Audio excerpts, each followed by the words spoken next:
दोस्तों, divine YouTube channel पर आपका स्वागत है। आज हम बौद्ध धर्म टॉपिक पर बात करेंगे। इसके पहले हमने बहुत सारी वीडियो बना चुके हैं और पूरा प्रयास मैंने किया है आपको समझाने का, और उम्मीद है कि आपके समझ में भी आया होगा। तो हम आगे बढ़ते हैं।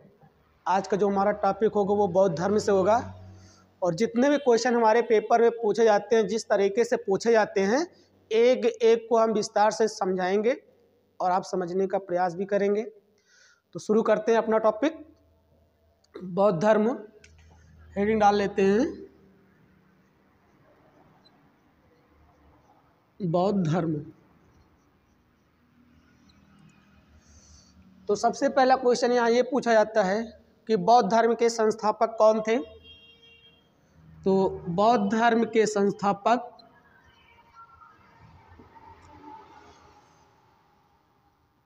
महात्मा बुद्ध थे।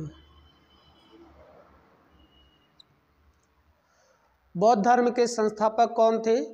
महात्मा बुद्ध थे, या हम कह सकते हैं कि महात्मा गौतम बुद्ध भी थे, है ना। आगे पूछा जाता है कि महात्मा गौतम बुद्ध का जो जन्म हुआ था वो कब हुआ था। तो बुद्ध जी का जन्म 563 ईसा पूर्व में हुआ था। 563 ईसा पूर्व में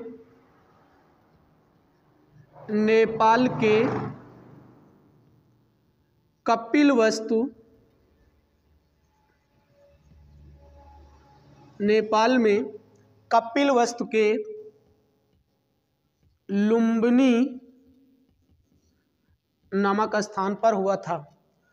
बौद्ध धर्म के संस्थापक महात्मा गौतम बुद्ध थे, और महात्मा गौतम बुद्ध का जो जन्म हुआ तो वो 563 ईसा पूर्व नेपाल के कपिलवस्तु के लुम्बिनी नामक स्थान पर हुआ था।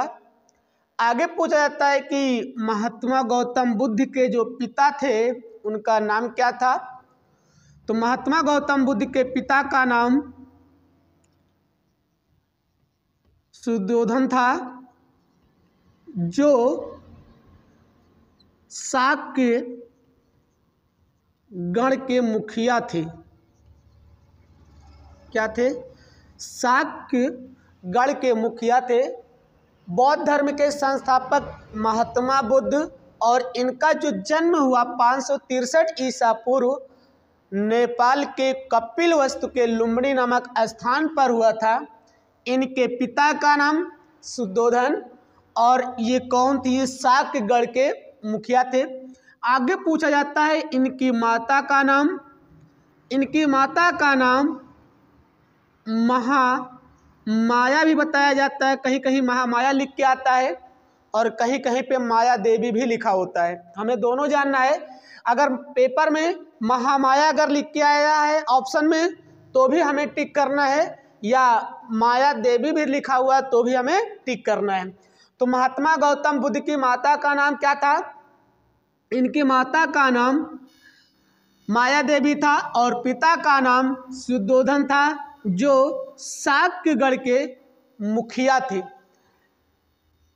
समय बीता और ये महात्मा गौतम बुद्ध 16 वर्ष के हो गए। ठीक, जब 16 वर्ष के हो गए तो इनका विवाह हो गया। तो पूछा जाता है कि महात्मा गौतम बुद्ध का विवाह कितने वर्ष की आयु में हुआ था। तो महात्मा गौतम बुद्ध का जो विवाह हुआ था वो 16 वर्ष की आयु में, और किसके साथ हुआ था? यशोधरा के साथ हुआ था। तो क्वेश्चन ये पूछा जाता है कि महात्मा गौतम बुद्ध की पत्नी का नाम महात्मा गौतम बुद्ध की पत्नी का नाम यशोधरा था। महात्मा गौतम बुद्ध की पत्नी का नाम यशोधरा था, और इनके एक पुत्र हुआ था जिसका नाम था, तो पूछा जाता है, पुत्र भी पूछता है कि महात्मा गौतम बुद्ध के पुत्र का क्या नाम था, या महात्मा गौतम बुद्ध के बेटे का नाम क्या था, या महात्मा बुद्ध के लड़के का नाम क्या था। चाहे वो बेटा हो, पुत्र हो, लड़का हो, कुछ भी पूछा जाए। तो इनके पुत्र का नाम था राहुल। क्या नाम था? राहुल था। एक बार हम फिर समझते हैं। बौद्ध धर्म के संस्थापक महात्मा बुद्ध या महात्मा गौतम बुद्ध, इनका जन्म 563 ईसा पूर्व नेपाल के कपिलवस्तु के लुम्बिनी नामक स्थान पर हुआ था। इनके पिता का नाम शुद्धोधन, जो शाक्यगढ़ के मुखिया थे। इनकी माता का नाम माया देवी, और 16 वर्ष की आयु में इनका विवाह यशोधरा के साथ हुआ था। पूछा जाता है कि महात्मा बुद्ध की पत्नी का नाम यशोधरा था और इनके पुत्र का नाम राहुल था। आगे क्वेश्चन ये पूछा जाता है कि एक समय था, एक दिन का टाइम था, जब महात्मा गौतम बुद्ध जो है कपिलवस्तु घूमने निकले, टहलने निकले। तो कपिलवस्तु के सैर पर निकले थे। कहाँ पे गए थे? यानी घूमने गए थे, हम कह सकते हैं टहलने गए थे। टहलने निकले कौन? महात्मा बुद्ध। कपिलवस्तु टहलने निकले कौन? महात्मा गौतम बुद्ध। तो जब ये सैर पर निकले, टहलने निकले, तो इन्होंने रास्ते में क्या देखा? 4 दृश्यों को देखा। तो पूछा जाता है कि कपिलवस्तु जब महात्मा गौतम बुद्ध टहलने निकले थे तो उन्होंने कितने दृश्यों को देखा था? 4 दृश्य को देखा। कितने दृश्य को देखे? 4 दृश्य को देखे। पहला दृश्य बूढ़ा आदमी, ठीक। दूसरा दृश्य क्या था?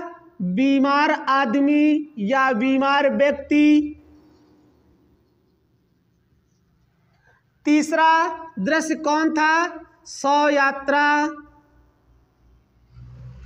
चौथा दृश्य सन्यासी व्यक्ति को देखा इन्होंने, ठीक। तो जब कपिलवस्तु सैर करने निकले थे, घूमने निकले थे, तभी महात्मा गौतम बुद्ध ने 4 दृश्यों को देखा था। और वो 4 दृश्य कौन थे? बूढ़ा आदमी, बीमार आदमी, शव यात्रा और सन्यासी व्यक्ति। तो जब महात्मा गौतम बुद्ध अपने घर से निकले, अपने महल से घूमने के लिए निकले कपिलवस्तु, तो रास्ते में जा रहे थे तो उन्होंने देखा एक बूढ़ा आदमी। क्या देखा?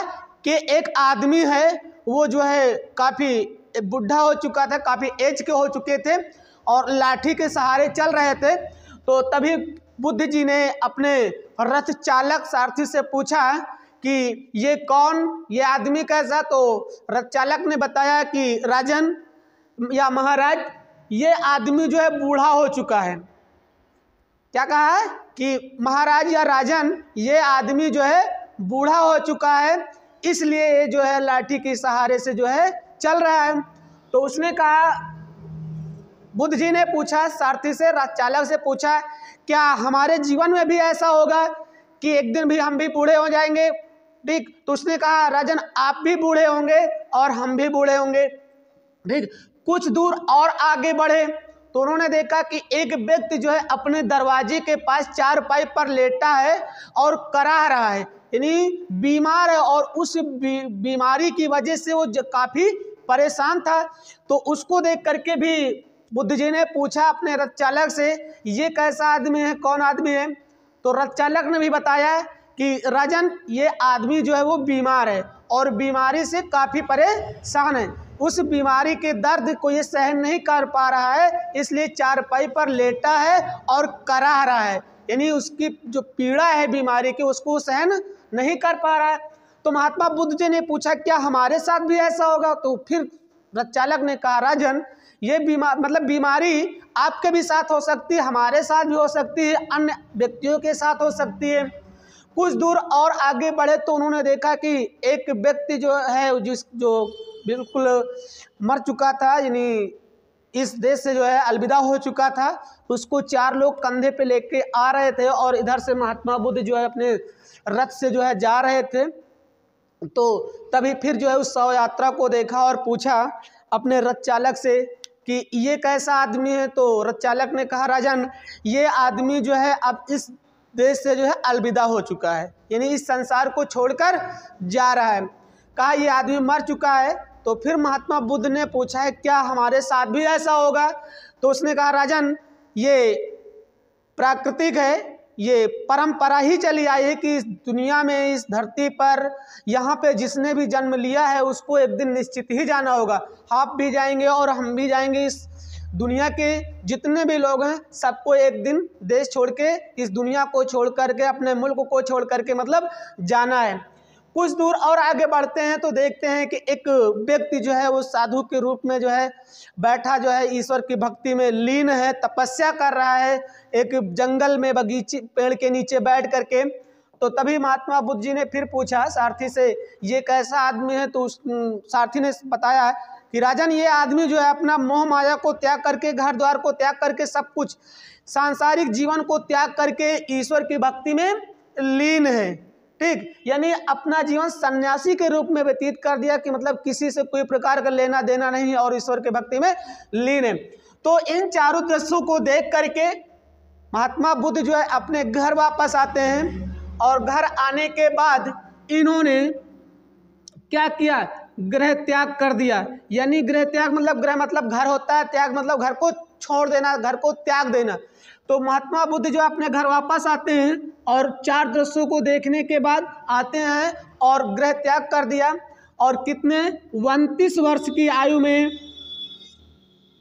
29 वर्ष की आयु में महात्मा बुद्ध जो है वो अपना घर द्वार छोड़ करके चले जाते हैं। तो यहीं से पूछा जाता है कि महात्मा गौतम बुद्ध जो है घर कब छोड़े थे? तो 29 वर्ष की आयु में इन्होंने जो है अपने घर को छोड़ दिया था। और यहीं से पूछा जाता है कि बौद्ध धर्म में गृह त्याग को क्या कहा जाता है? बौद्ध धर्म में गृह त्याग को क्या कहा जाता है? तो इसको कहा जाता है महाभिनिष्क्रमण कहा जाता है। ठीक, तो गृह त्यागा तो जो महात्मा गौतम बुद्ध जी ने 29 वर्ष की आयु में, उसको बौद्ध धर्म में महाभिनिष्क्रमण कहा जाता है। आगे पूछा जाता है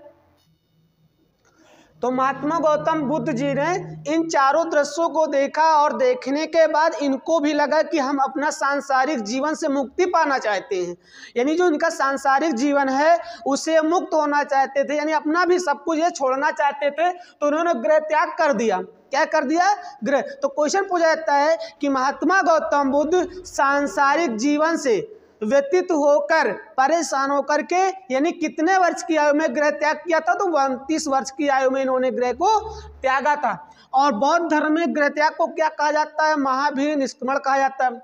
और पूछा जाता है, यही गृह त्याग से ही हमारे क्वेश्चन और निकलता है। ठीक, क्या पूछा जाता है?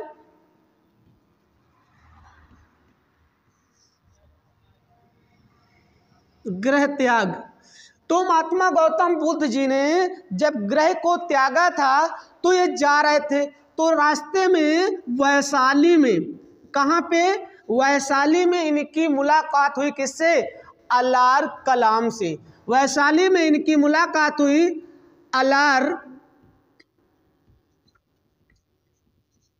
अलार कलाम से हुई।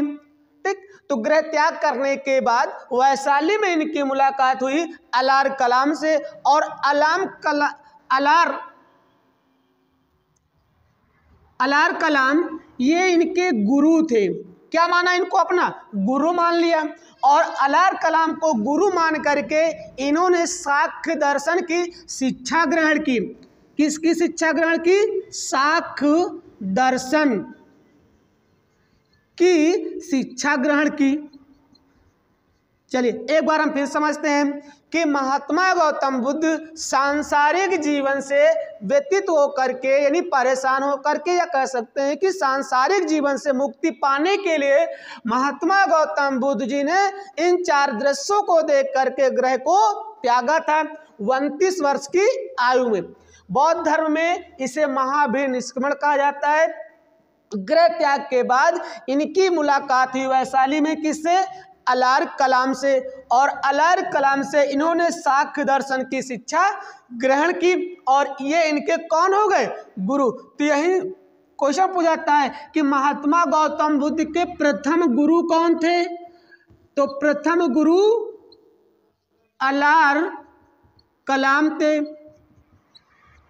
तो महात्मा गौतम बुद्ध के प्रथम गुरु अलार कलाम, और दूसरे गुरु कौन थे इनके?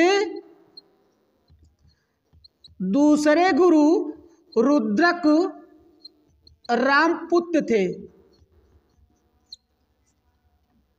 रुद्रक रामपुत्र थे। तो महात्मा गौतम बुद्ध के प्रथम गुरु अलार कलाम और दूसरे गुरु कौन थे?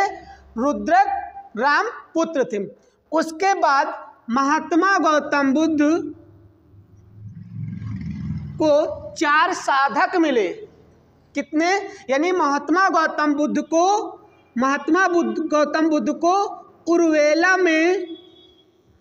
उर्वेला में साधक मिले। और कितने साधक से मुलाकात हुई थी? 5 साधकों से इनकी मुलाकात हुई। क्वेश्चन पूछा जाता है कि महात्मा गौतम बुद्ध से या महात्मा गौतम बुद्ध को उर्वेला में कितने साधक मिले थे? तो 5 साधक मिले थे। अब वो 5 साधक कौन कौन से थे उनके नाम भी हम जान लेते हैं। 5 साधक पहले थे कौंडिन्य, दूसरा साधक था वप्पा, और तीसरे साधक थे भादिया। कौन थे? भादिया। और चौथा जो था वो महानामा था। चौथा महासाधक महानामा, और 5वां जो महासाधक था वो असागी था। ठीक। तो ये क्वेश्चन पूछा जाता है कि महात्मा गौतम बुद्ध से उर्वेला में कितने साधक मिले थे या कितने साधकों से इनकी मुलाकात हुई थी? तो 5 साधक थे। और 5 कौन कौन थे? कौंडिन्य थे, वप्पा थे, भादिया था, और महानामा, और कौन? असागी थे। तो ये 5 साधक इनको मिले थे। आगे महात्मा गौतम बुद्ध के 2 अनुयायी। कितने अनुयायी? 2 अनुयायी थे। और दोनों अनुयायियों को क्या कहा जाए? 2 भागों में इनको बांटा गया। 2 अनुयायी थे और दोनों अनुयायियों को 2 भागों में बांटा गया। पहला अनुयायी और दूसरा। तो पहला कौन था? भिक्षुक। ठीक। और दूसरे कौन थे? उपासक थे। तो ये भिक्षुक कौन होते हैं और उपासक कौन होते हैं? जो भिक्षुक होते हैं अनुयायी या जो उपासक होते हैं वो कौन होते हैं? चलिए देखिए, यानी बौद्ध धर्म का प्रचार प्रसार करने वाले को क्या कहा जाता है? भिक्षुक कहा जाता है। बौद्ध धर्म का प्रचार प्रसार करने वाले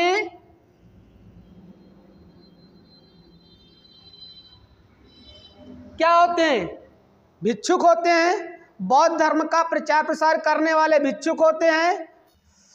तो भिक्षुक होते हैं बौद्ध धर्म का प्रचार प्रसार करने वाले जो होते हैं, बौद्ध धर्म का प्रचार प्रसार करने वाले, 2 बार यहाँ पे मैंने लिख दिया था, बौद्ध धर्म का प्रचार प्रसार करने वाले को क्या कहते हैं? भिक्षुक कहते हैं। ठीक। उपासक कौन होते हैं? गृहस्थ जीवन को व्यतीत करके बौद्ध धर्म अपनाने वाले जो होते हैं उनको हम कहते हैं उपासक। यानी गृहस्थ जीवन को व्यतीत करके बौद्ध धर्म अपनाने वालों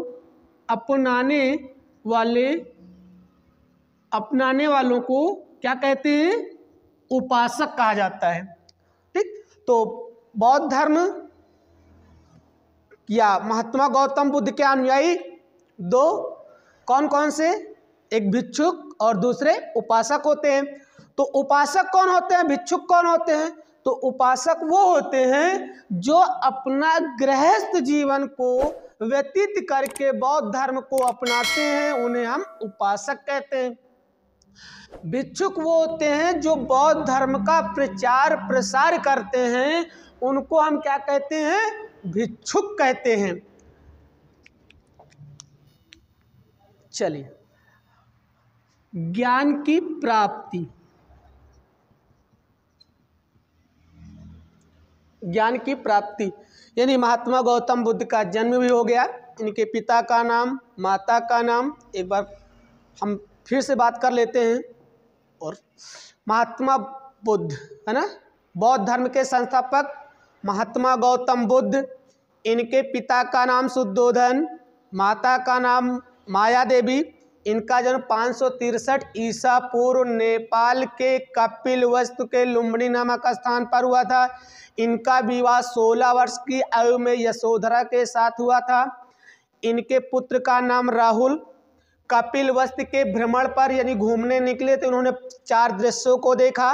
पहला दृश्य बूढ़ा आदमी और दूसरा दृश्य था सन्यासी और तीसरा था शव यात्रा और चौथा था बीमार आदमी। इन चारों दृश्यों को देख करके महात्मा बुद्ध जो है अपने सांसारिक जीवन को व्यतीत करने के लिए यानी सांसारिक जीवन से मुक्ति पाने के लिए 29 वर्ष की आयु में घर को त्यागा था। और बौद्ध धर्म में इसको क्या कहा जाता है? महावीर निष्क्रमण कहा जाता है। उसके बाद गृह त्याग करने के बाद इनकी वैशाली में मुलाकात हुई किससे? अलार कलाम से, और इन्होंने उनको अपना गुरु माना और उनसे शाक्य दर्शन की शिक्षा ग्रहण की। इनके प्रथम गुरु थे अलार कलाम और दूसरे गुरु इनके कौन थे?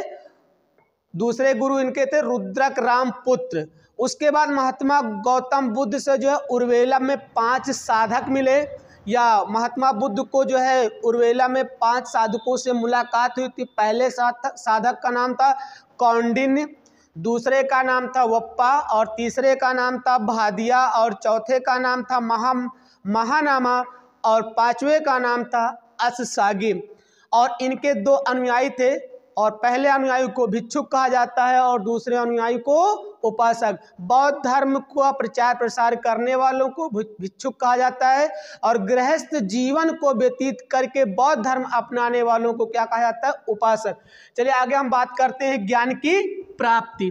इनको ज्ञान की जो प्राप्ति हुई थी वो कब हुई थी, कहाँ हुई थी?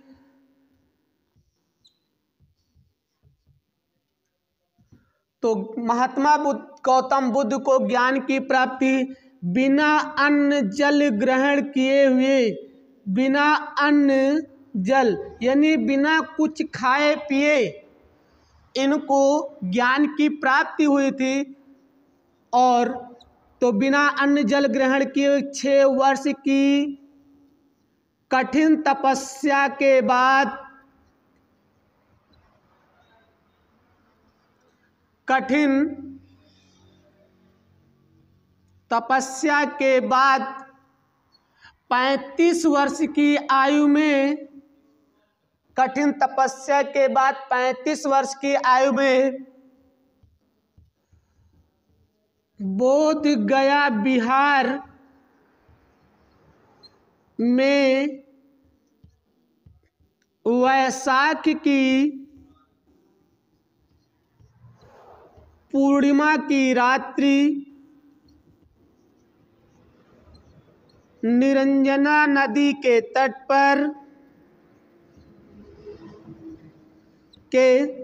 पर पीपल वृक्ष के नीचे, पीपल वृक्ष के नीचे महात्मा गौतम बुद्ध को ज्ञान की प्राप्ति हुई थी।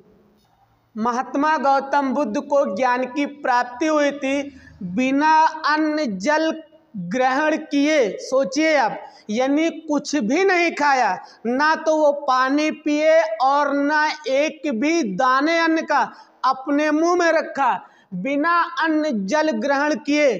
सोचिए कि यानी इतना बड़ा तपस्या उन्होंने किया था। कि क्यों किया था? बोलिए क्यों किया? मतलब अपने आप को जो है संसार से मुक्ति करके लोगों को दिखाने के लिए। ठीक, इसलिए हम लोगों को भी इनसे थोड़ा सीख लेना है ना कि अपने जीवन में कुछ करना है, कुछ करना है तो हमें इन्हीं की तरह अन्न जल को ग्रहण करना होगा, छोड़ना होगा नहीं। अन्न जल तो नहीं छोड़ेंगे, है ना, नहीं तो काम कैसे आगे चलेगा। लेकिन महात्मा गौतम बुद्ध जी ने प्रण कर लिया और कठिन तपस्या की। 6 वर्ष तक इन्होंने कुछ भी नहीं खाया था, ठीक। और 35 वर्ष की आयु में इनको बोध गया बिहार में वैशाख की पूर्णिमा की रात निरंजना नदी के तट पर पीपल वृक्ष के नीचे महात्मा बुद्ध को ज्ञान की प्राप्ति हुई थी। क्वेश्चन पूछा जाता है कि महात्मा गौतम बुद्ध को ज्ञान की प्राप्ति कहाँ हुई थी? बोध गया। और ऑप्शन में क्या आएगा? बिहार। किस रात्रि? पूर्णिमा की रात, वैशाख का महीना, ठीक। किस नदी के तट पर? निरंजना नदी के तट पर। किस वृक्ष के नीचे? पीपल वृक्ष के नीचे महात्मा गौतम बुद्ध को ज्ञान की प्राप्ति हुई। और ज्ञान की प्राप्ति के बाद इनको उपाधि दी गई थी। ज्ञान प्राप्ति के बाद जब इनको पीपल वृक्ष के नीचे इनको ज्ञान की प्राप्ति हुई तो इनको उपाधि दी गई थी। और उपाधि 2 दी गई थी। कौन कौन सी?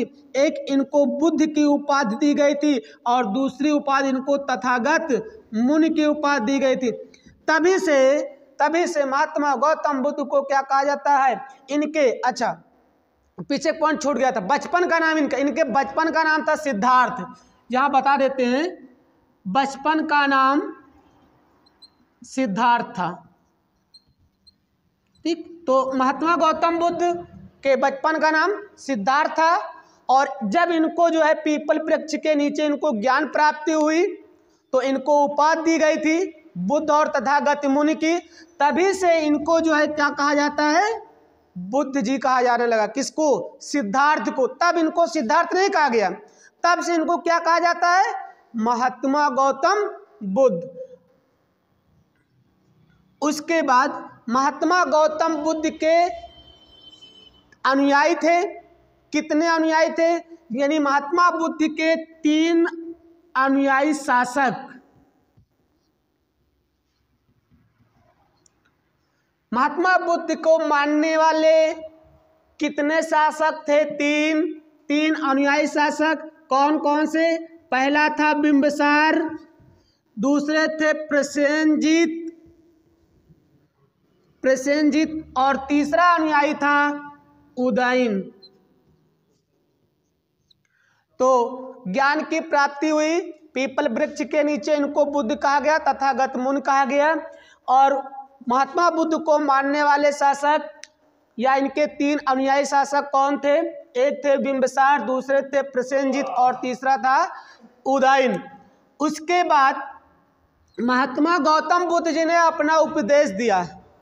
यानी इनको जब ज्ञान की प्राप्ति हुई तो अब उस ज्ञान का प्रचार प्रसार करना भी है, तो इन्होंने अपना उपदेश देना शुरू किया। और प्रथम उपदेश महात्मा गौतम बुद्ध ने अपना प्रथम उपदेश कहाँ दिया? सारनाथ में दिया था। और सारनाथ में पूछा जाता है कितने लोगों को दिया था? तो इन्होंने प्रथम उपदेश सारनाथ में 5 सन्यासियों को दिया था। कितने सन्यासियों को दिया था? 5 सन्यासियों को दिया था। और पूछा जाता है कि महात्मा गौतम बुद्ध जी ने अपना पहला उपदेश किस महिला को दिया था? तो प्रथम उपदेश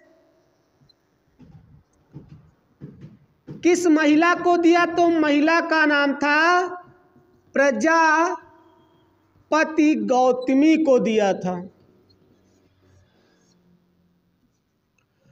प्रजापति गौतमी को दिया था। महात्मा बुद्ध के त्रिपटक हैं, ठीक। और तीनों पटक जो है, पहला पटक इनका होगा विनय पटक, दूसरा है सुत्त पिटक और तीसरा है अभिदम्भ पिटक। ये महात्मा बुद्ध के 3 पिटक हैं। और पहला है विनय पिटक, दूसरा है सुत्त पिटक और तीसरा है अभिदम्भ पिटक। और जो ये तीनों पिटक हैं, विनय पिटक, सुत्त पिटक, अभिदम्भ पिटक, इसकी भाषा क्या थी? तो इसकी जो भाषा है वो पाली भाषा है। तो यहीं से क्वेश्चन पूछ जाते हैं कि इनका ज्ञान की प्राप्ति कब हुई। 6 वर्ष की कठिन तपस्या के बाद 35 वर्ष की आयु में बोध गया बिहार में वैशाख की पूर्णिमा की रात निरंजना नदी के तट पर पीपल वृक्ष के नीचे गौतम बुद्ध जी को जो है ज्ञान की प्राप्ति हुई और इनको 2 उपाधियां दी गई। पहला है बुद्ध जी की और दूसरा है तथागत मुनि की। और इनको मानने वाले शासक कौन थे? तीन अनुयायी शासक कौन थे? बिंबिसार, प्रसेनजित और उदयन। इन्होंने पहला उपदेश अपना सारनाथ में दिया था और प्रथम उपदेश 5 सन्यासियों को दिया था। प्रथम उपदेश महिला प्रजापति गौतमी को दिया था। और महात्मा बुद्ध के 3 पिटक थे। पहला पिटक विनय पिटक, दूसरा सुत्त पिटक और तीसरा अभिधम्म पिटक। और जो ये तीनों पिटक थे, इन तीनों पिटकों की जो भाषा थी वो क्या थी? पाली भाषा थी। तो महात्मा गौतम बुद्ध जो अपना उपदेश दिया था सारनाथ में, उसकी भाषा क्या थी ये भी पूछा जाता है। तो उपदेश जो दिया था उसकी भाषा थी पाली। आगे बात करते हैं, यानी उपदेश भी दे दिया, सब कुछ दे दिया, अब इनकी मृत्यु भी हो गई है। मृत्यु हुई थी 80 वर्ष की आयु में 483 ईसा पूर्व। कहाँ पे हुई थी? कुशीनगर। और कुशीनगर कहाँ? देवरिया। और देवरिया कहाँ पे है? उत्तर प्रदेश में है। ये पूछा जाता है कि महात्मा गौतम बुद्ध की मृत्यु 80 वर्ष की आयु में 483 ईसा पूर्व में कुशीनगर देवरिया उत्तर प्रदेश में हुई थी। तो महात्मा गौतम बुद्ध की जो मृत्यु हुई थी इसको बौद्ध धर्म में क्या कहा जाता है? जैसे आपने कहा कि महात्मा गौतम बुद्ध जी ने 29 वर्ष की आयु में 4 दृश्यों को देख करके अपने घर को छोड़ा था, तो उसको बौद्ध धर्म में महाभिनिष्क्रमण कहा गया है। उसी तरह महात्मा बुद्ध की जो मृत्यु होती है तो उसको बौद्ध धर्म में क्या कहा गया है? मृत्यु को बौद्ध धर्म में महापरिनिर्वाण कहा गया है। ठीक, तो महात्मा गौतम बुद्ध की मृत्यु हुई 483 ईसा पूर्व में और इसको बौद्ध धर्म में महापरिनिर्वाण कहा गया है। आगे हम बात करेंगे कि गौतम बुद्ध के समय में ही जो है बहुत संगीतियाँ हुई थी इसी बौद्ध धर्म में। वो संगीतियाँ कौन कौन सी हैं? तो 4 संगीतियाँ हुई थी।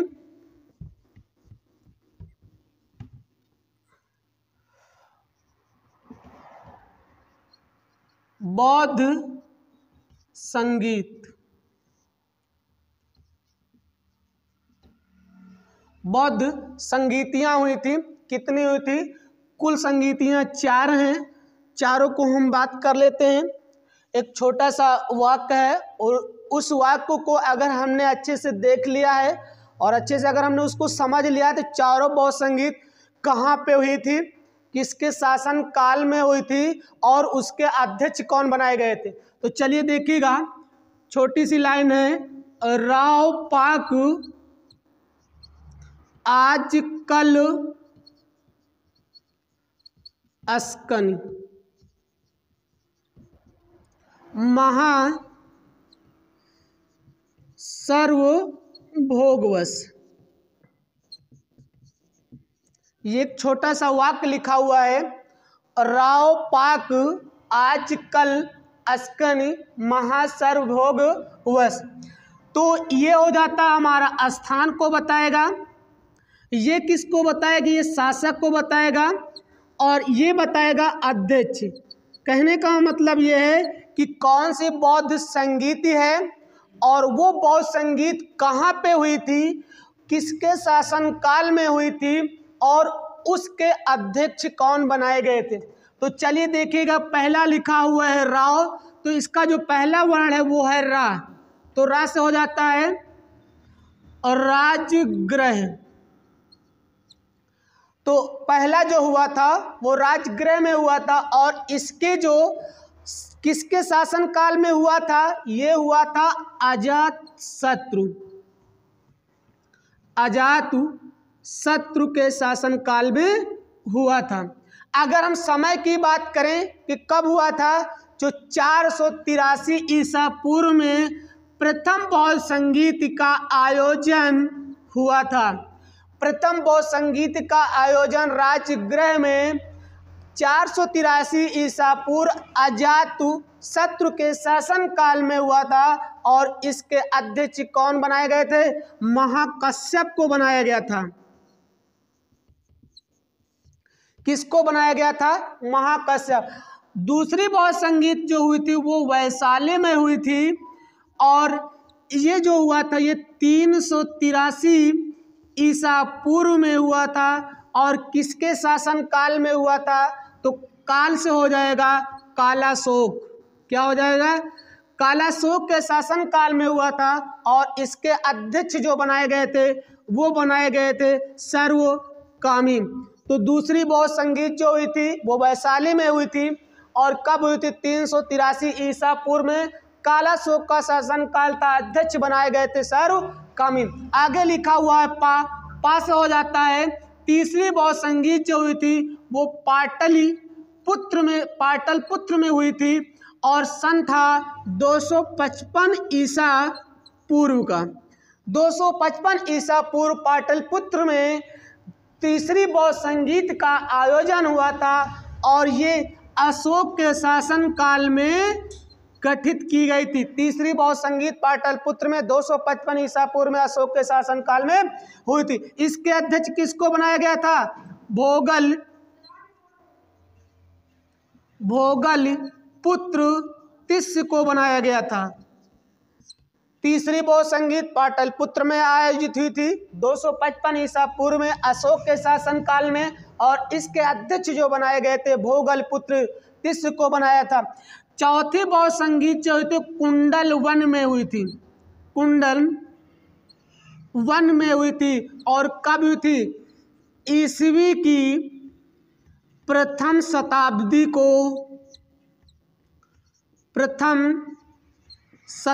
को चौथी बौद्ध संगीत का आयोजन किया गया था।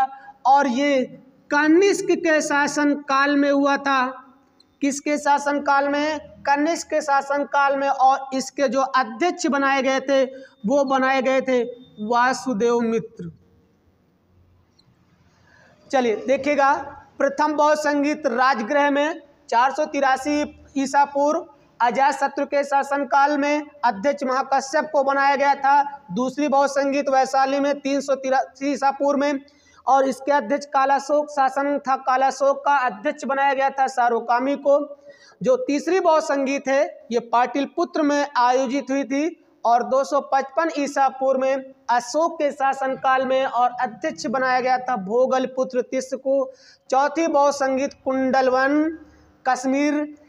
और ये ईसवी की प्रथम शताब्दी में इसका जो है गठन किया गया था। कनिष्क का शासन था। और किसको बनाया गया था? तो अध्यक्ष जो बनाए गए थे वो वासुदेव बनाए गए थे। गुड मॉर्निंग दोस्तों, डिवाइन यूट्यूब चैनल पर आपका स्वागत है। आज हम बात करेंगे बौद्ध धर्म और बौद्ध धर्म का पार्ट 2। बौद्ध धर्म का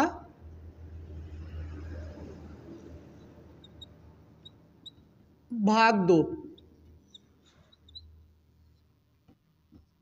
बौद्ध धर्म का भाग 2 टॉपिक होगा। इसके पहले हमने भाग 1 में बता दिया था महात्मा बुद्ध के बारे में। चलिए एक बार फिर से मोटा मोटा बात कर लेते हैं। क्या है भाग 1 में? महात्मा बुद्ध के जन्म के बारे में पूछा जाता है। महात्मा बुद्ध का जन्म 563 ईसा पूर्व में नेपाल के कपिलवस्तु के लुम्बिनी नामक स्थान पर हुआ था। इनके पिता का नाम शुद्धोधन था जो साक्यगढ़ के मुखिया थे। और इनकी माता का नाम महामाया था। 16 वर्ष की आयु में इनका विवाह यशोधरा के साथ हुआ था। और इनके एक पुत्र का जन्म हुआ था। पूछा जाता है कि जो ये महात्मा बुद्ध थे किस कुल के थे? तो शाक्य कुल के थे। और महात्मा बुद्ध जो है एक बार कपिलवस्तु के सैर पर निकले थे तो इन्होंने 4 दृश्यों को देखा था। जिसमें पहला था बूढ़ा आदमी, बीमार आदमी और 100 यात्रा और सन्यासियों को देखा था। तो यहीं से जब इन्होंने 100 कपिलवस्तु के सर पर निकले थे, घूमने निकले थे, उसका भ्रमण करने निकले थे महात्मा बुद्ध जी ने। तो उन्होंने 4 दृश्यों को देखा था। और यहीं से एक क्वेश्चन और पूछा जाता है कि महात्मा बुद्ध जो है जब कपिलवस्तु के सैर पर निकले थे तो जिस रथ से गए थे उस रथ का चालक का नाम क्या था और उस रथ में जो घोड़ा था उसका नाम क्या था। तो रथ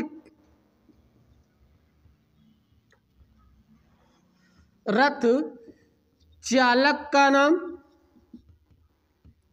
का नाम और उस रथ में जो घोड़ा था उस घोड़े का नाम क्या था। यानी जब महात्मा बुद्ध जो है कपिलवस्तु के सैर पर निकले, घूमने निकले, तो उसमें जो रथ था, उस रथ जिस रथ पे वो बैठे थे उस रथ में जो घोड़ा था उसका नाम क्या था और उस रथ के जो रथ को हाँक रहा था, चला रहा था, उसका नाम क्या था। तो रथ चालक की अगर हम बात करें कि रथ चालक का नाम क्या था जो रथ को चला रहा था, तो उसका नाम था चन्ना। क्या नाम था उसका? चन्ना। और उस रथ में जो घोड़ा बंधा हुआ था, जो रथ को ले जा रहा था, उसका नाम था कंतक। क्या नाम था उसका?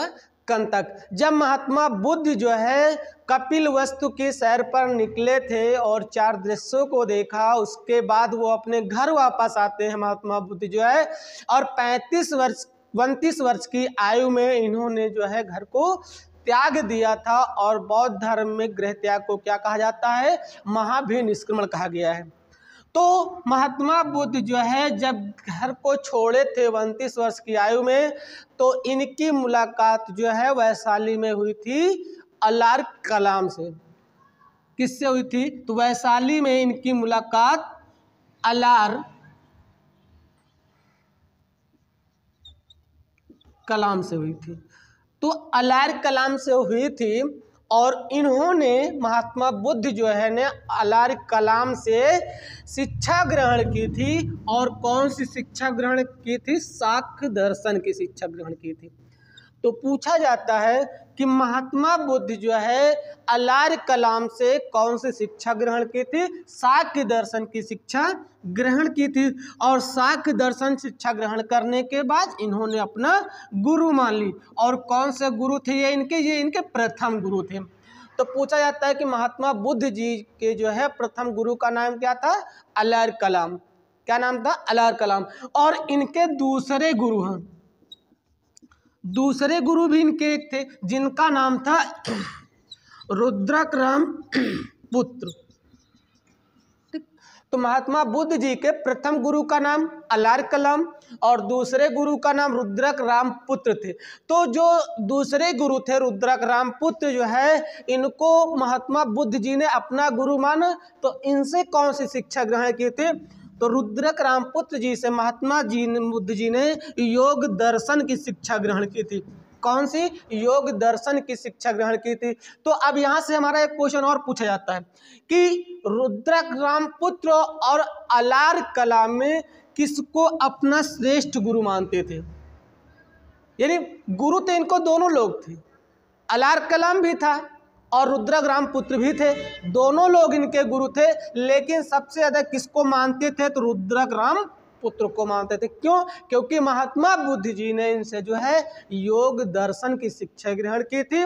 और हमेशा जो है महात्मा बुद्ध जो है वो योग अवस्था में ही रहते हैं, इसलिए इनको अपना प्रथम गुरु भी मानना था। नहीं, इसलिए इनको सर्वश्रेष्ठ गुरु मानते थे। सबसे ज्यादा किसको मानते थे? तो ये मानते थे रुद्रक राम पुत्र जी को मानते थे। उसके महात्मा बुद्ध जी ने, तो महात्मा बुद्ध जो है सर्वश्रेष्ठ गुरु अपना किसको मानते थे? रुद्रक राम पुत्र को, क्योंकि रुद्रक राम पुत्र से इन्होंने सांख्य दर्शन की शिक्षा ग्रहण की थी। एक क्वेश्चन हमारे पेपर में और पूछा जाता है कि महात्मा बुद्ध जो है जब श्रावस्ती गए थे तो इनको वहां पे जहर दिया गया था। क्या दिया गया था? जहर। तो पूछा जाता है जिस व्यक्ति ने इनको जहर दिया था उसका नाम क्या था? तो उसका नाम था चंदू श्रावस्ती।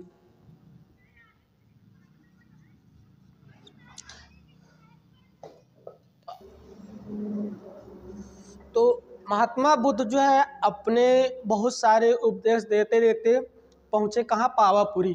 कहाँ पहुँच गए थे? पावापुरी में जब पहुंचते हैं महात्मा बुद्ध जो है, तो यही से क्वेश्चन हमारे पेपर में और पूछा जाता है कि महात्मा बुद्ध जब पावापुरी पहुंचते हैं तो इनको एक व्यक्ति ने जो है जहर दिया था। क्या दिया था? जहर दिया था। और वो जहर किस में मिला के दिया था? मशरूम में मिला के दिया था। तो पावापुरी पहुंचते हैं तो इनको एक व्यक्ति वहाँ पर जो है मशरूम, किसमें? मशरूम में जहर मिलाकर देता है। उसका नाम क्या था? तो उस व्यक्ति का नाम था चंदू। क्या नाम था? चंदू। यानी चंदू नामक व्यक्ति ने जब महात्मा बुद्ध जो है उपदेश देते देते उसका प्रचार प्रसार करते करते कहाँ पहुँचे? पावापुरी पहुँचते हैं। तो वहीं पर जो है चंदू नामक व्यक्ति ने इनको जो है मशरूम में जहर मिलाकर दिया था और उसके सेवन से महात्मा बुद्ध जी की जो है हालत बिगड़ने लगी थी। ठीक, अब आगे और पूछा जाता है कि महात्मा बुद्ध जी ने बौद्ध धर्म के बहुत सारे उपदेश दिए थे ना, बौद्ध धर्म में अपने बहुत सारे उपदेश दिए थे। यहीं पे पूछा जाता है कि महात्मा बुद्ध जो है उपदेश बताया आर्य सत्य, आर्य सत्यों में उपदेश दिया। कितने आर्य सत्य बताया महात्मा बुद्ध जी ने? महात्मा बुद्ध जी ने 4 आर्य सत्यों में उपदेश दिया। उसके बाद 8 अष्टांगिक मार्ग बताया,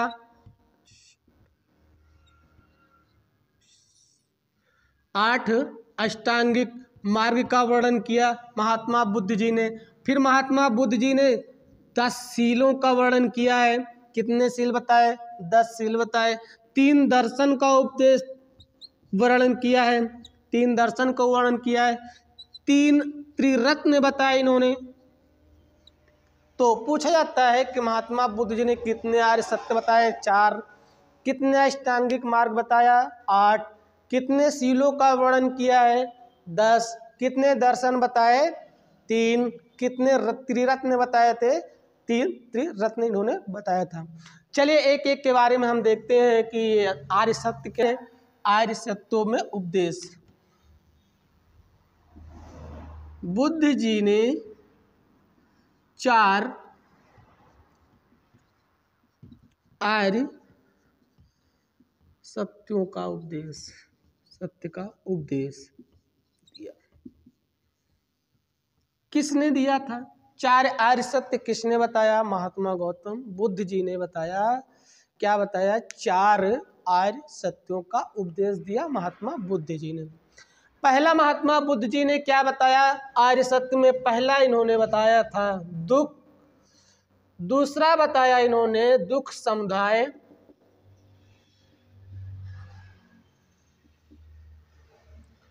और दूसरा इन्होंने बताया दुख समुदाय। और तीसरा इन्होंने बताया दुख निरोध। दुख निरोध। तो पहला क्या बताया? दुख। और दूसरा क्या बताया? दुख समुदाय। और तीसरा इन्होंने बताया दुख निरोध। और चौथा इन्होंने बताया था दुख निरोधगामिनी, विरोधगामिनी गामिनी। ये 4 आर्य सत्य किसने बताया था? महात्मा बुद्ध जी ने बताया था कि कितने आर्य सत्य होते हैं? 4 आर्य सत्य होते हैं। कौन कौन से होते हैं? दुख, दुख समुदाय, दुख निरोध और दुख विरोध गामिनी। आइए देखते हैं इनके बारे में महात्मा बुद्ध जी ने क्या बताया है, कैसे है। महात्मा बुद्ध जी ने कहा, महात्मा बुद्ध जी ने कहा कि ये संसार दुखों से क्या है? भरा हुआ है। दुख, ये संसार जो है, पूरा का पूरा संसार, पूरी दुनिया जो है वो दुख से भरा हुआ है। किसी को किसी प्रकार कोई सुख नहीं है। तो पहला इन्होंने बताया दुख, कहा ये संसार दुखों से भरा हुआ है। आगे बताया दुख समुदाय। अगर ये संसार दुख से भरा हुआ है तो इसका कोई ना कोई कारण है। बताइए संसार, ये संसार दुखों से भरा हुआ है, दुखों से भरा हुआ है। और ये संसार दुखों से भरा हुआ है तो इस दुख का कोई ना कोई, दुख का कोई ना कोई कारण है, कोई ना कोई कारण है। यानी दुख अगर ये संसार दुखी है, दुखों से भरा हुआ है, तो उस दुखी का कारण क्या है? तो यही कारण है कि ये संसार दुखों से भरा हुआ है और दुख का कोई ना कोई कारण। तो दूसरा इन्होंने आर्य सत्य क्या बताया कि दुख का कोई ना कोई कारण है, तभी ये संसार दुखों से भरा हुआ है। आगे इन्होंने क्या बताया कि इस दुख का कोई ना कोई कारण है, तो वो कारण है इच्छा। दुखों के कारण का, ये जो दुख है ना, इस दुख का कारण क्या है? इच्छा। ठीक, दुख के कारण के क्या है? अब जैसे अगर हम दुखी हैं तो हमारी कोई ना कोई कारण है। आप दुखी हैं तो कोई ना कोई कारण है, और कारण क्या है? आपकी इच्छा। अगर आपकी इच्छा नहीं पूरी हो पा रही है तो उस इच्छा की वजह से आप क्या हैं? दुखी हैं। तो ये संसार दुखों से भरा हुआ है और दुख का कोई ना कोई कारण है, और इस दुख के कारण का मेन क्या है? वो है आपकी इच्छा। और आगे इन्होंने चौथा बताया कि ये जो इच्छा है ना, इस इच्छा पर नियंत्रण पाया जा सकता है। इस इच्छा पर नियंत्रण पाया जा सकता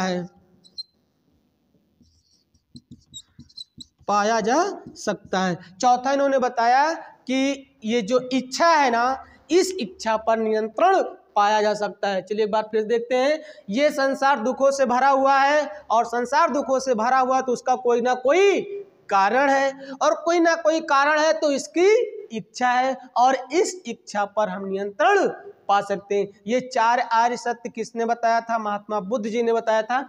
हमारे पेपर में यही पूछा जाता है कि महात्मा बुद्ध जी ने कितने आर्य सत्यों का वर्णन किया है। तो ऑप्शन में आएगा 4, 6, 8, 10। तो हमें कितने आर्य सत्य बताए गए हैं?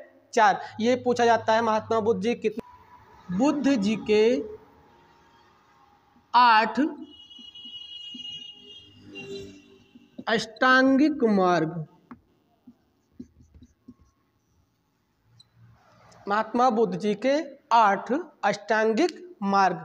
महात्मा बुद्ध जी ने कहा यह अष्टांगिक मार्ग क्यों दिया है? कि महात्मा बुद्ध जी ने कहा, बुद्ध जी ने आर्य सत्य को प्राप्त करने के लिए, ये जो आर्य सत्य हैं इनको प्राप्त करने के लिए बुद्ध जी ने जो है 8 अष्टांगिक मार्ग बताया है। पहला इन्होंने बताया है सम्यक दृष्टि। पहला सम्यक दृष्टि। पहला क्या बताया इन्होंने? पहला इन्होंने बताया सम्यक दृष्टि, यानी अपने आँखों पर विश्वास। यानी हमें तभी कोई चीज को सत्य मानना चाहिए, सही मानना चाहिए, जब तक उसको हम अपनी आँख से देखना। अगर हमने उसको अपनी आँख से देख लिया तो इसका मतलब वो सत्य है, अगर उसको हमने अपनी आँख से नहीं देखा तो वो सत्य नहीं हो। तो महात्मा बुद्ध जी ने कहा कि हम तभी वो कोई चीज को सत्य मानेंगे जब हम उसको अपनी आँख से देखेंगे, तभी हमें उस चीज को सत्य मानेंगे। दूसरा क्या बताया इन्होंने? सम्यक वाणी। क्या बताया इन्होंने? सम्यक वाणी बताया। पहला इन्होंने बताया था सम्यक दृष्टि, यानी हमें तभी किसी चीज पर विश्वास करना है जब उसको हम अपने आंखों से देखे हों। और दूसरा इन्होंने क्या बताया? सम्यक वाणी, यानी अच्छी भाषा का प्रयोग करना है। ठीक, सम्यक वाणी मतलब अच्छी भाषा का प्रयोग करना, या अच्छे वर्णों का प्रयोग करना, अच्छी भाषा का वर्णन करना, वर्णन या प्रयोग करना। यानी हमें कोई चीज बोलना है तो थोड़ा सोच समझ के बोलना है कि सामने वालों को वो चीज़ अच्छी लगनी चाहिए। क्या बोलना है, क्या नहीं बोलना है, उस पे भी जो है हमें सोच विचार करके भी उस पर प्रयोग करना है। तो वही कहा है सम्यक वाणी, यानी जो कुछ भी बोलना हमें अच्छा बोलना है, सामने वालों को खराब ना लगे। तीसरा इन्होंने बताया है सम्यक कर्मांत। सम्यक कर्मांत यानी हमारे जो कर्म हों वो क्या हों? अच्छे होने चाहिए। कर्म जो भी काम करें, ठीक, किसी के प्रति कोई काम करते हैं या किसी के प्रति कोई कर्म कर रहे हैं तो वो कर्म हमारे क्या होने चाहिए? अच्छे होने चाहिए। तीसरा इन्होंने बताया सम्यक कर्मांत। तीसरा इन्होंने बताया सम्यक कर्मांत, और चौथा इन्होंने बताया था सम्यक स्मृति। सम्यक स्मृति, स्मृति का अर्थ होता है याददाश्त, याददाश्त।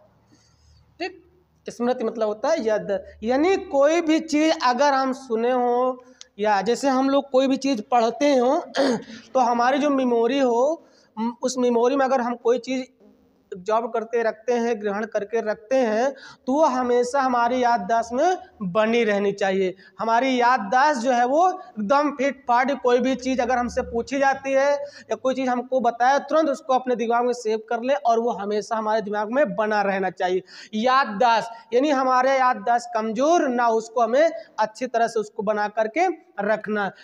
और पांचवा इन्होंने बताया था सम्यक व्यायाम, हमें व्यायाम करना चाहिए। चौथा इन्होंने बताया, पांचवा बताया था सम्यक व्यायाम, और छठवां इन्होंने बताया था सम्यक समाधि, सम्यक समाधि, और सातवां इन्होंने बताया सम्यक आजीव। आजीव यानी महात्मा बुद्ध जी ने कहा कि हमें अपने जीविका को चलाने के लिए, हमें अपने जीवन को यापन करने के लिए किसी भी प्रकार की जीव की हत्या नहीं करना है कि जिससे किसी भी जीव को कष्ट हो। यानी हमें अपने जीवन को यापन करने के लिए, अपनी जीविका को चलाने के लिए किसी भी प्रकार की जीव का हत्या नहीं करना है, न किसी प्रकार के जीव को हमें कष्ट पहुंचाना है। ये किसने बताया था? महात्मा बुद्ध जी ने बताया था। क्या सातवां इन्होंने बताया था सम्यक आजीव, यानी हमें किसी प्रकार की जीवों को हानि नहीं पहुंचाना है। और आठवां इन्होंने बताया था सम्यक संकल्प।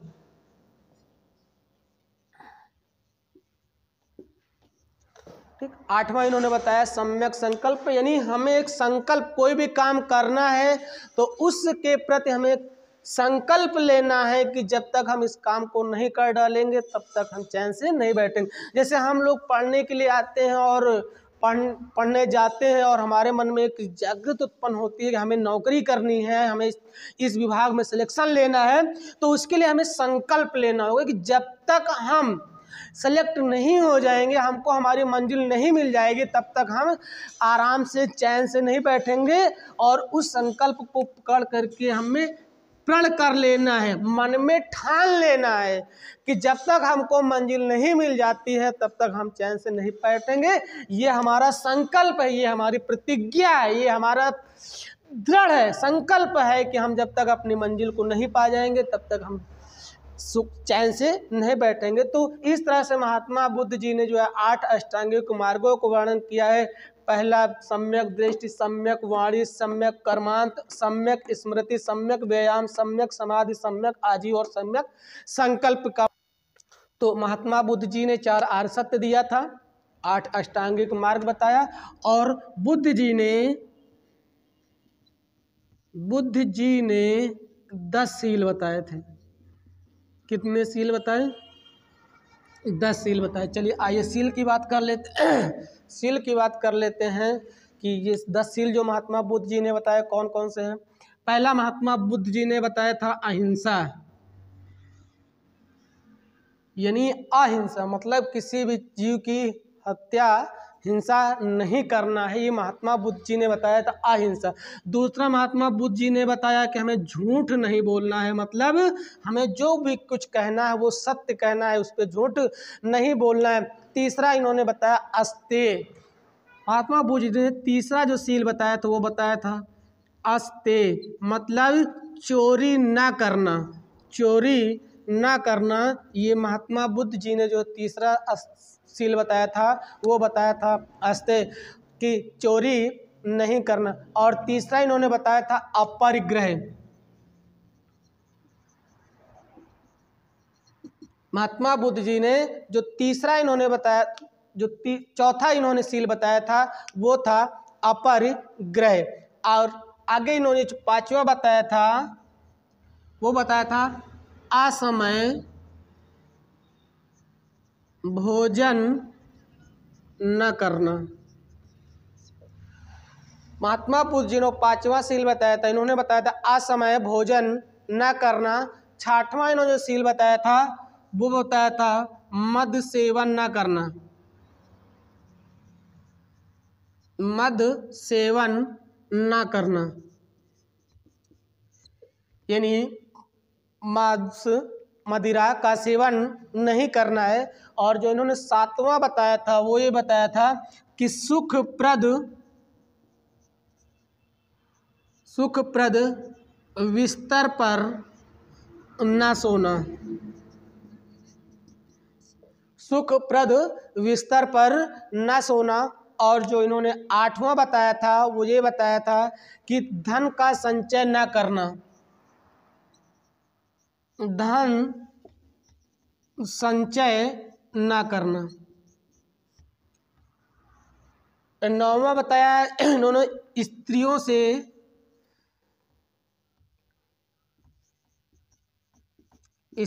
से दूर रहना, दूर रहना। और जो दसवां सील उन्होंने बताया था, दसवां सील बताया था नृत्य गान से दूर रहना, से दूर रहना। तो महात्मा बुद्ध जी ने 10 सीलों का वर्णन किया था। पहला था अहिंसा, दूसरा था सत्य, और तीसरा था अस्तेय, चौथा था अपरिग्रह, पांचवा है असमय पर भोजन न करना, मद सेवन न करना यानी मांस मदिरा का सेवन न करना, सुखप्रद बिस्तर पर न सोना, धन संचय न करना, स्त्रियों से दूर रहना और नृत्य गान से दूर रहना। ये तो महात्मा बुद्ध जी ने 4 आर्य सत्यों का वर्णन किया और 8 अष्टांगिक मार्ग बताए और 10 सील का वर्णन महात्मा बुद्ध जी ने किया था। उसके बाद महात्मा बुद्ध जी ने 3 दर्शन बताए थे। महात्मा बुद्ध जी ने 3 दर्शन बताए। कितने दर्शन बताए थे इन्होंने?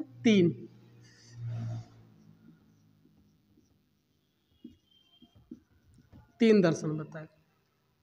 और अष्टांगिक मार्ग की बात करें 8 अष्टांगिक मार्ग है, सील की बात करें 10 सील है, और आर्य सत्य की बात करें तो 4 आर्य सत्य हैं, और दर्शन की बात करें तो 3 दर्शन। पहला इन्होंने बताया था अनेश्वरवाद, दूसरा बताया शून्यवाद, और तीसरा इन्होंने जो दर्शन बताया था वो बताया था क्षणिकवाद। तो महात्मा बुद्ध जी ने जो 3 सील बताए, वो 3 दर्शन जो बताए थे, वो पहला था अनेश्वरवाद, दूसरा था शून्यवाद और तीसरा है क्षणिकवाद। कहने का मतलब यह है कि इन्होंने कहा है अनेश्वरवाद में कि दुनिया में ईश्वर नहीं है। अनेश्वर का मतलब यानी अगर इसको हम तोड़ लें, अनेश्वर आ प्लस ईश्वर, यानी अगर इसको हम तोड़ ले तो आ का प्लस होता है नहीं और ईश्वर का अर्थ होता है भगवान या ईश्वर। तो इन्होंने कहा कि दुनिया में ईश्वर नहीं है। ये किसने कहा था? महात्मा बुद्ध जी ने जो अपने दर्शन दिए 3 दर्शन, उसमें पहला दर्शन में इन्होंने बताया था अनेश्वरवाद में कि दुनिया में ईश्वर नहीं है, और दूसरा इन्होंने बताया शून्यवाद। इन्होंने कहा दुनिया की सभी चीजें क्या है? शून्य है। दुनिया की सभी चीज शून्य है। क्या बताया इन्होंने? दुनिया की सभी चीज शून्य है। किसने बताया? तो महात्मा बुद्ध जी ने अपने 3 दर्शन में बताया कि पहला इन्होंने बताया अनेश्वरवाद, दुनिया में ईश्वर नहीं है, और दूसरा इन्होंने बताया था शून्यवाद कि दुनिया में कोई चीज शून्य, सभी चीजें क्या है? शून्य है, और तीसरा इन्होंने बताया था क्षणिकवाद, दुनिया में कोई चीज अस्थाई नहीं है। क्षणिक इन्होंने बताया था कि दुनिया में कोई चीज अस्थाई नहीं है। अस्थाई नहीं है। तो ये 3 दर्शन बताया था महात्मा बुद्ध जी ने। पहला बताया अनेश्वरवाद, दूसरा बताया शून्यवाद, तीसरा बताया क्षणिकवाद। पहला इन्होंने कहा दुनिया में कोई ईश्वर नहीं है, दूसरा इन्होंने बताया दुनिया की सभी चीज़ें शून्य है, तीसरा इन्होंने बताया दुनिया में कोई चीज़ अस्थाई नहीं है। इस तरह से हमारे 3 दर्शन भी कंप्लीट होते हैं। और जी के 3 रत्न, 3 रत्न। तो महात्मा बुद्ध जी के जो 3 रत्न हैं वो कौन कौन से हैं? पहला होगा बुद्ध, तीसरा होता है संघ, और दूसरा होता है संघ, तीसरा होता है धम्म। तो इस तरह से महात्मा बुद्ध जी ने जो है अपने 3 रत्न बताए हैं। और 3 रत्नों में पहला होगा हमारा बुद्ध, और दूसरा है संघ, और तीसरा है धम्म। तो ये जो बुद्ध और संघ धम्म इन्होंने जो दिया है, ये कहने का मतलब ये है कि बुद्ध जी ने बताया कि अगर आपको मोक्ष की प्राप्ति करना है, तो मोक्ष की प्राप्ति करना है तो आप बुद्ध की शरण में जाइए। मोक्ष की प्राप्ति करना है तो बुद्ध जी की शरण में जाइए।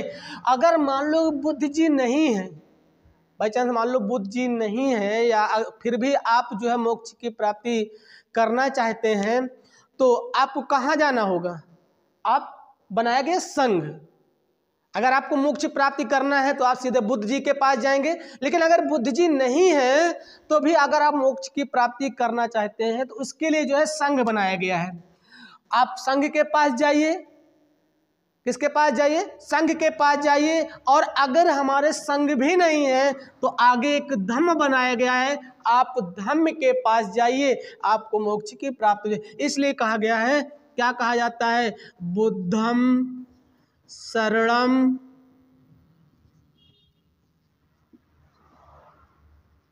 गच्छामि। बुद्ध की शरण में जाइए। बुद्धम शरणम गच्छामि। बुद्ध जी के शरण में, बुद्ध जी की शरण में जाओ या जाइए। बुद्धम शरणम गच्छामि, बुद्ध जी की शरण में जाइए। आगे उसने कहा संघम शरणम गच्छामि। तो क्या हो जाएगा? संघ की शरण में जाइए।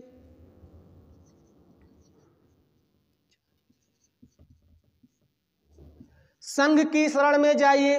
आगे इसने कहा धम्मम शरणम गच्छामि। धम्म की शरण में जाइए। तो बुद्धम शरणम गच्छामि, संघम शरणम गच्छामि, धम्मम शरणम गच्छामि। तो यहाँ पे बुद्ध, संघ और धम्म दिया हुआ है और बताया कि बुद्धम शरणम गच्छामि, संघम शरणम गच्छामि और धम्मम शरणम गच्छामि। ये जो बुद्धम शरणम गच्छामि, अगर हम गच्छाम की बात करें, बुद्ध का अर्थ, तो बुद्धम मतलब बुद्ध, शरण मतलब होता है शरण में, गच्छाम की अर्थ जो होता है वो जाता हूँ होता है। अगर हम गच्छाम की बात करें, गच्छाम का जो संस्कृत है, और संस्कृत में जाता हूँ को कहते हैं गच्छामि, और गच्छाम की जो हिंदी अर्थ होता है वो जाता हूँ। लेकिन हमने आपको एक वाक्य में ही बता दिया है समझाने के लिए कि अगर हमें मोक्ष की प्राप्ति करना है तो कहाँ जाना है ना? तो वही कहा गया है कि बुद्ध की शरण में जाओ। यानी हमको कहा जा रहा है कि हमें अगर मोक्ष की प्राप्ति करना है, हमें उपदेश लेना है, बौद्ध धर्म को ग्रहण करने के लिए कोई भी चीज़ करना है, तो हमें कहाँ पे जाना है?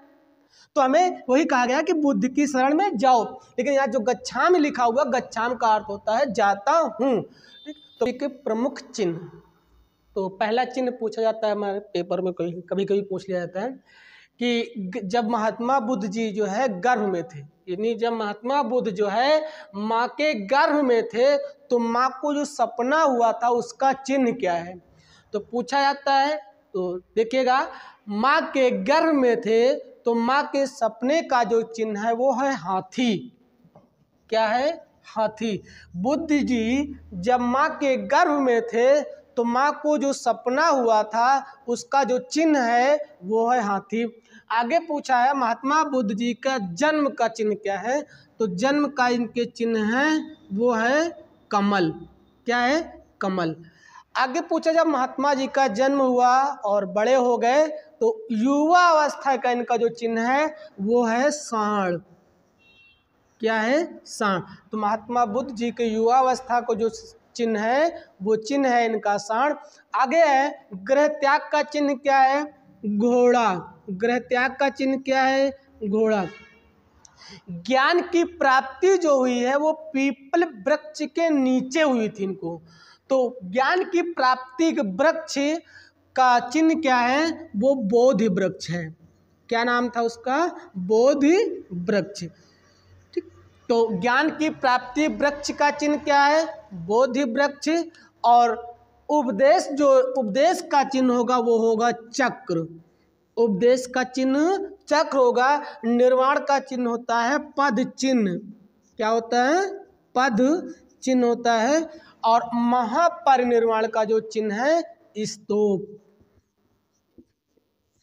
तो इस तरह से महात्मा बुद्ध जी के जो प्रमुख थे चिन्ह वो है, आप नोट कर लीजिएगा कि माँ के गर्भ में थे तो इनका जो सपना हुआ था उसका चिन्ह था हाथी, और दूसरा है जन्म का कमल, युवावस्था का सांड, गृह त्याग का घोड़ा, और ज्ञान की प्राप्ति वृक्ष का जो चिन्ह है वो बोधि वृक्ष है।